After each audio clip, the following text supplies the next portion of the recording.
Good morning! Welcome back po sa ating YouTube channel. At tayo po ay babiyahe na muli sa Lalamove.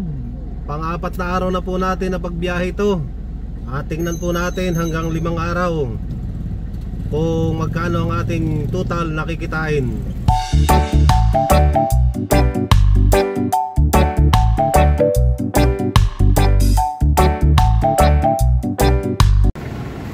Ito po, may nakuha na tayong booking muli. At dadalhin natin to sa Plaridel, Bulacan. Puro mags po yan.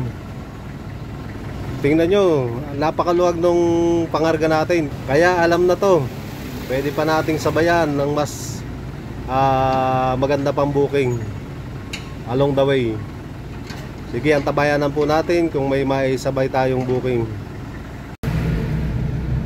At wala pa rin pong nakakasabay yung ating booking papunta ng Plaridel, Bulacan. Ay nakausap ko naman yung customer. Kailangan na daw itong pinabook nila. Kaya mapipilitan na tayo na i-deliver na to. On the way na po tayo. Let's go!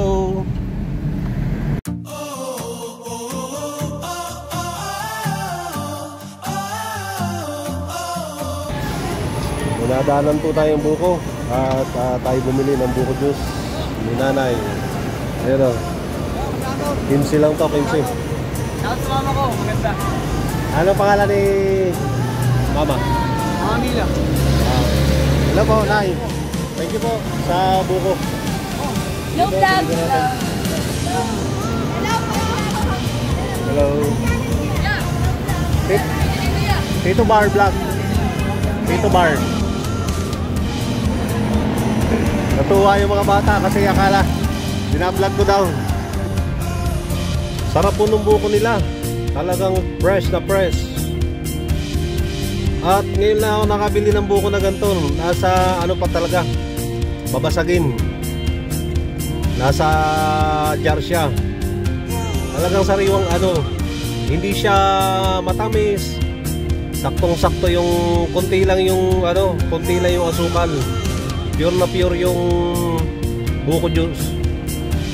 Bili po kayo dito lang to sa may ano, sa may lagpas lang po ng Santo Domingo. Makikita nyo si nanay.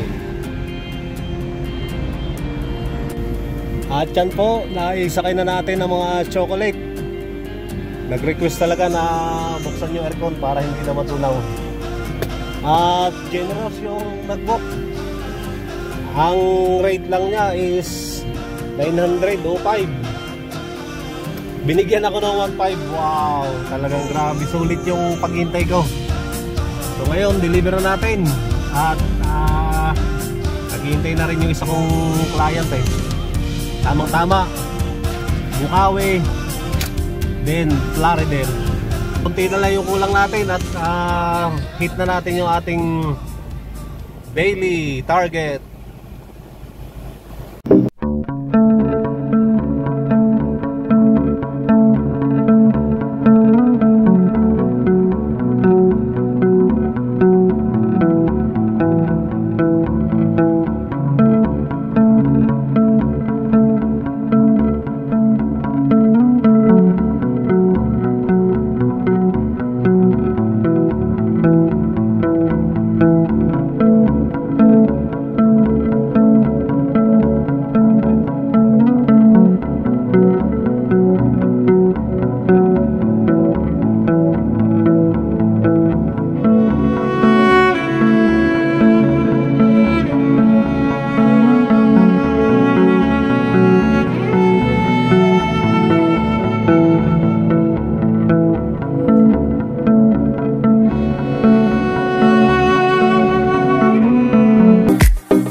Binaba na po natin ang ating pangarga dito sa LG Cruise Tire, Plaridel, Bulacan. May mga pumasok ng booking pero alalayo. Gusto ko Manila lang. Kaya hintay-hintay muna tayo. At tayo po muna ay kakain. Makahanap si Tito Bar ng safe na lugar. Pinark ko muna dito sa gilid. Ayun, safe na safe kasi nasa ano tayo eh, nasa loob na. May mga dating tindahan pa dito pero wala nang nagtitinda. Parang kulungan to ng pato ah. At may baon po tayo. Tayo muna'y kumain ng tanghalian. Kitang kita yung baon natin ah. Nagluto tayo kanina ng pritong bangus. Kain po muna tayo habang naghihintay ng booking. Yun.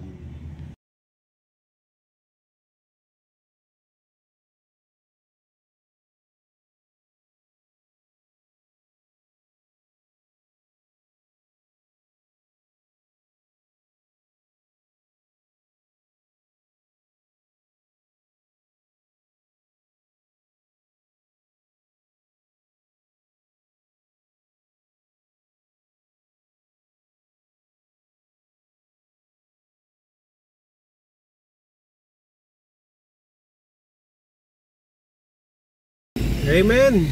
May nakuha na po tayo. Tamang tama, patagig naman. Okay na to. Pabalik na tayo ng Manila. Malapit lang.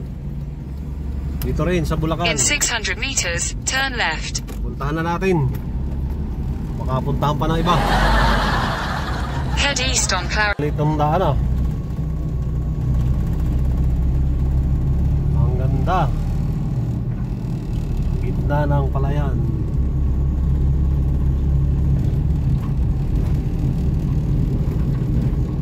Sa gitna ng palayan may maliit na daan. At malapit na tayo sa ating pipikapan.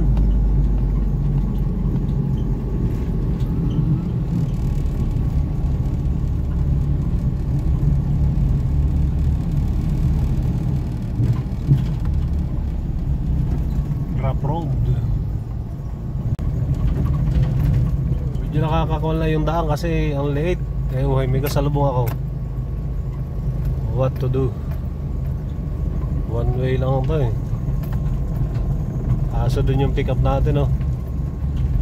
Kahit ang mga nakabike parang hirap silang may kasalubong. Parang gilid na oh. Parang lumabo yung aking camera. Yan pa yung kotse. At nandito na po tayo sa pick up natin. Mga variety of cookies. Yan, ang dami oh. Dadali natin to sa Taguig. At si madam lang yung magkakarga. Pero tutulungan ko na lang siya. Ayan, ang dami pang pa-order oh. Sige po, karga na natin. At ito na po, punong-puno tayo ng biskwit, assorted oats at saka mga cookies. Ito. Ayan, punong-puno, isang van. Dadali natin sa Taguig. Ma'am, salamat po. Nasaan na yung nagbigay sa akin ng nagtago? Nagtago pa ano?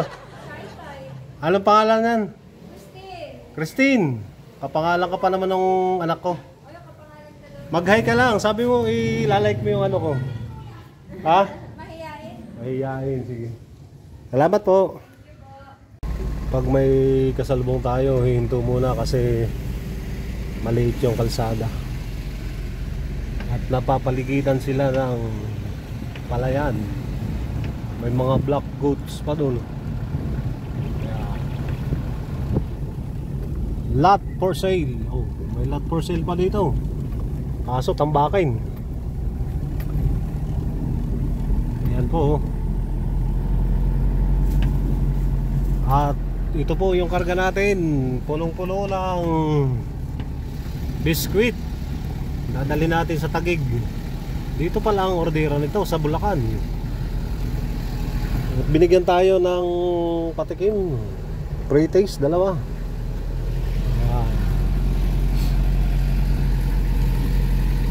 Maaga pa yung dalawa ni Kulapoy, oh. Wow, ganda naman. Kabukiran. May bagong tanim pa lang. May nagagama si kuya. Ayan, oh. Hop. May kasalubong naman. Ating hintayin muna. Baka tayo mabahura. Oh, kahit tricycle lang ay. Ay, may pison pa. Ano ba ito? Doon sa may dulo, pison. Okay, pagka napatabi ka dito eh, tingkalag ka. Oh, makakakaba naman ah. At mayroong mga bagong gawa dito na kuhan, farm.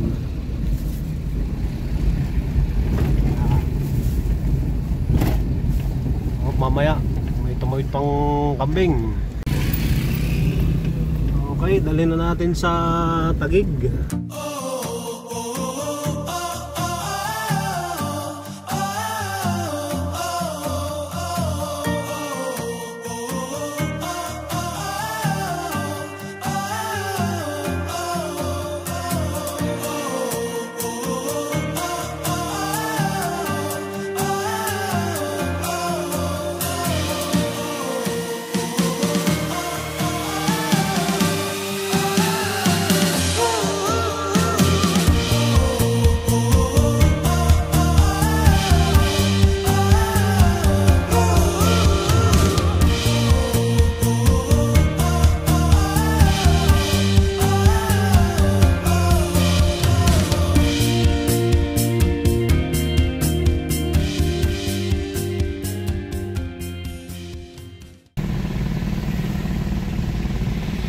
Ito na po tayo sa malapit sa drop off sa Taguig.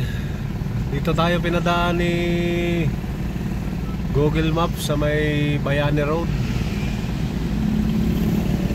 Sa may libingan ng Bayani ito eh, no? At sobrang traffic po.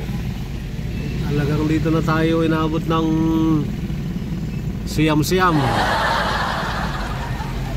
Okay.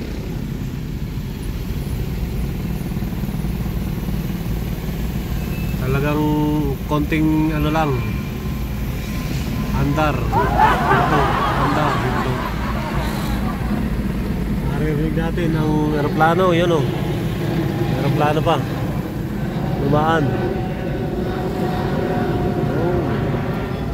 Bye bye. Nawa ay makakuha pa tayo ng pick up dito pauwi ng bahay dahil gumagabi na. Finally, dumating din po tayo sa lugar ng Taguig. At ito, binababa na po natin ang mga sakay na biskwit. Maganda nito, may na-pick up na ako kasunod pa Manila. Okay, baba muna natin. Yan, ibaba na po lahat. Yan po, wala na. Alright, yes, thank you Lord. May nakakasabay pa pong booking yung isa na akala ko ilas na, papunta ng Manila. Nandito na po tayo sa may C6. Dito kasi yung pinick up ko, kunti lang oh. Mga sako. Mystery box daw yan, mystery sacks. At ang pipigapin ko lang, 3 item lang, 1 rep at 2 boxes. Okay, pick upin na natin ng pagkatapos nito. Hindi natin alam kung may blessing pa o uuwi na ba tayo. Pero boundary na eh, pwede na umuwi. At nandito na po tayo sa pangalawang pick up sa Pasig. Ang sinakay ay rep, saka 3 box lang. Papunta rin itong pundo. Mama, ano pangalan mo? Thank you. Ikaw Brad. Nandito na po si Tito Bar sa aming tahanan at tayo po ay nagpapasalamat sa unang-una sa Panginoon dahil tayo'y kanyang iningatan muli sa ating maghapon na paghahanap buhay. At sa buong maghapon po, kumita po tayo ng 4,000 plus. Bawas na po ron yung sa Lalamove. Kasi yung pong pinapakita ko po dito ay total net income ko na po yan. Sa bawas na po yung 20% ni Lalamove. So kaya naman po naging 4,000 yan na kung mapapansin nyo po doon sa mga nagpa-deliver sa akin ay may mga generous po yung mga nagpa-deliver sa atin ngayon, ano. Yung una may nag-tip ng 600 plus, yung isa may 200 plus, at doon sa limang yon umabot po ng 1,000 plus yung aking naging tip sa maghapon. Yun naman pong diesel natin, ang diesel ko po sa buong maghapon ay nag-aalat po ako ng 1,000 per day kapag nagbiyahe po ako. Yun naman pong 1,000 ay hindi lahat nauubos yun, may natitira talaga. So yun po yung amount na inilalagay ko para sa diesel. So sa pagkain naman po, may baon din po tayo. Kaya wala na po tayong ibang inaawas doon. Dahil save din ako ng pang maintenance ng sasakyan. At alam din po ninyo na wala naman akong binabayarang helper. So yun po, blessing po dahil nahihit ko po yung target ko a day, at yun po ay talagang bago ako bumiyahe ay nagsiset ako ng goal na kailangan ma-hit ko yung target ko. Hindi man siya maging 4,000 o basta hindi po bababa tayo dapat na mga 2,500, pinakaano na po yun, baba na po yun. So kung maitanong din po ninyo kung anong oras ako nag-i-start po ako niyan ay mga 11:30 na ng tanghali dahil may mga ginawa pa po tayo. Blessing lang dahil nakakuha tayo ng magagandang booking. Halos ang naging double book ko po dito ay dalawa. Yung dalawang pabulakan, tapos pagbalik noon may patagig. Nung akala ko wala na akong makukuha sa Tagig, ay blessing po at meron pang pumasok. Manila, ay malapit na po ako ng Manila, kaya talagang napaka-bless ko po ngayong araw na to dahil na-hit ko po yung aking target. Maraming salamat po sa inyong panonood at pagsuporta sa ating YouTube channel. At kung nagustuhan nyo po yung content na to, lalong higit sa mga hindi pa nakapag-subscribe sa ating channel, please subscribe po sa ating channel at nang marami pa po tayong mga strategy, tips at yung mga naranasan ko po sa Lalamove ay isi-share po natin dito. At least nagkakaroon kayo ng idea. Hindi po ako nagyayabang, hindi rin po ako magaling na Lalamove driver.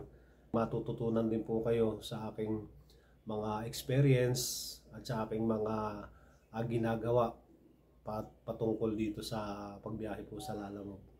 So maraming salamat po. God bless everyone at ingat po tayo lahat. Salamat. Bye-bye.